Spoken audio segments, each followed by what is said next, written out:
Angel. पिछली video में मैं एक बात बताना भूल गई थी। छठी वाले दिन तक हम लोग आपके नाम के बारे में सोच रहे थे कि आपका क्या नाम रखें, क्या नाम रखें, और कुंडली के हिसाब से आपका म, ए, ल, इनसे नाम है जो निकल रहा था। तो जैसे ही लक्ष्य आया, आपके लक्ष्य भैया आए, उन्होंने आके कहा इसका नाम अपूर्वी रख दो। तो हमने सोचा कि आइडिया तो अच्छा है, अ से निकला है इसका नाम, तो अपूर्वी ही रख देते हैं। लेकिन हमने अपूर्वी तो रख दिया, लेकिन आपके डैडू हमेशा से चाहते थे कि आपका कोई इंग्लिश वर्ड वाला नेम रखेंगे हम, क्योंकि उनकी हमेशा से ये इच्छा थी कि आपको लंदन भेजेंगे पढ़ने के लिए। वो दूसरी बात है कि अब ये कोरोना वायरस से उनकी इच्छा नहीं रही है, अब चाहते हैं कि आप हमारे पास ही रहो। तब हमने आपके 1.5 मंथ के बाद जब आपकी सुनीता दीदी आई थी, तब हम सब लोगों ने मिलकर सोचा और अचानक से मेरे मन में आया कि क्यों ना इसका नाम एंजल रख दिया जाए। और तब मैंने कहा कि इसका नाम एंजल रख देते हैं, और आपकी बुआ जी, आपकी दीदी, आपके डैडू सबको पसंद आया कि हाँ एंजल ही रख देते हैं। तो एक्चुअली आपका नाम है जो वो 1.5 मंथ के बाद एंजल है जो फाइनलाइज हुआ था। अब आगे की जर्नी बताऊं, हम 3rd मंथ की बात कर रहे थे, आपकी प्रॉब्लम्स के बारे में भी बात कर रहे थे। उस मंथ में आपको काफ़ी सारी प्रॉब्लम हुई थी जिन पे अलग अलग सेपरेट वीडियो बनाई है हमने, और ये भी मैं बता चुकी हूँ कि आपको किसी भी तरह का हमने कोई झाड़ फूँक वगैरह नहीं कराया था। हाँ, एक आपको आदत थी स्टार्टिंग से ही गर्दन हिलाने की 180 डिग्री पर। जैसे ही आपको बैक पर लिटाते थे, बेड पर आप 180 डिग्री पर जो है अपनी गर्दन को हिलाते रखते थे। एक्सरसाइज करना, एक्टिव रहना, ये तो आपको बड़ा अच्छा लगता था। फिर मैंने आपको बताया था कि मैंने आपको इंग्लिश में स्टोरी सुनाना स्टार्ट किया था, बिकॉज़ मैं ये चाहती थी कि आप दोनों लैंग्वेज है साइमल्टेनियसली सीखो।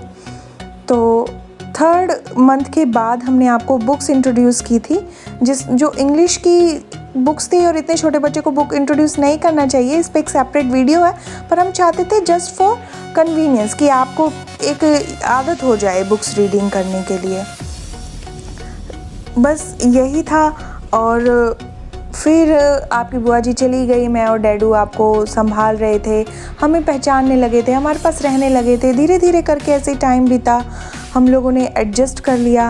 रात को सो नहीं पाते थे आप, बिल्कुल नहीं सोते थे, तो धीरे धीरे आपके डैडू ने बोला कि मैं दिन में सोता हूँ, मैं रात को जो है जगूँगा। तो कुछ देर 12 बजे तक मैं जगती थी, फिर 2:30 बजे तक वो जगते थे, और फिर 2:30 बजे आप मेरे पास आते थे। कभी आप सुबह 5 बजे सोते थे। स्टार्टिंग में तो ये सब प्रॉब्लम रही। फिर है जो जब आप 5 महीने के हो गए, 5 महीने के होने के बाद आपने 4 बजे सुबह स्टार्ट कर दिया सोना। फिर उसके बाद आपने 5.5 महीने पे 2:30 बजे सुबह स्टार्ट कर दिया सोना। फिर 6 महीने के बाद मैंने कहा कि भाई अब तो बहुत ज़्यादा हो गया, 6 महीने की होगी अभी तक नहीं ये सोना सीखी है। तो कुछ लोग हमें कह रहे थे कि नींद की दवाइयाँ आती हैं बच्चों की, पर हमने सोचा कि नहीं, मैं अपने बच्चे को कोई ऐसी दवाई नहीं पिलाना चाहती, हम इसको ऐसे ही ट्राई करेंगे। हम ट्राई करते रहे। तो एट द एंड अब 6.5 महीने के हो जब मैं ये वीडियो रिकॉर्ड कर रही हूँ, और उस टाइम आप अब लगभग 10 दिन हो गए हैं। आप रात को हम आपको क्या करते हो, दूध पिलाते, जैसे उठते हो तभी दूध पिला देते, तो आप कंटिन्यूसली सो रहे हो, हम आपके साथ स्ट्रगल कर रहे हैं अभी भी सुलाने के लिए, लेकिन फिर भी जो है ठीक है, अभी काफ़ी बेटर हो रहा है। और नेचुरल एनवायरनमेंट तो आपने अपने गांव का काफ़ी जो है किया ही था एंजॉय, ये मैं अलग अलग मंथ के उसमें बताती रहती हूँ। हाँ, एक इंसिडेंट मैं छोटा सा बताना चाहूँगी कि 3rd मंथ के बाद अप्रॉक्सीमेटली 4th मंथ के आसपास, मुझे एग्जैक्ट याद नहीं है, तब जो है एक दिन हमने सोचा कि क्यों ना मार्केट लेके जाया जाए, देखें एंजल बाहर जाके कैसा बिहेव करती है।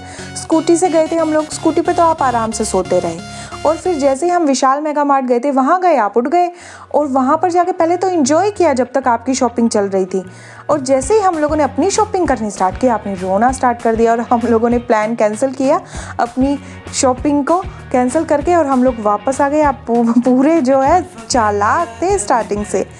तो ये सब बस चलता रहा, और अब हम लोगों ने काफ़ी आपको जान लिया है, आपने हमें जान लिया है। दैट्स इट, यही थी हमारी जर्नी, और ये सारे पार्ट्स ख़त्म होते हैं अब। Thank you.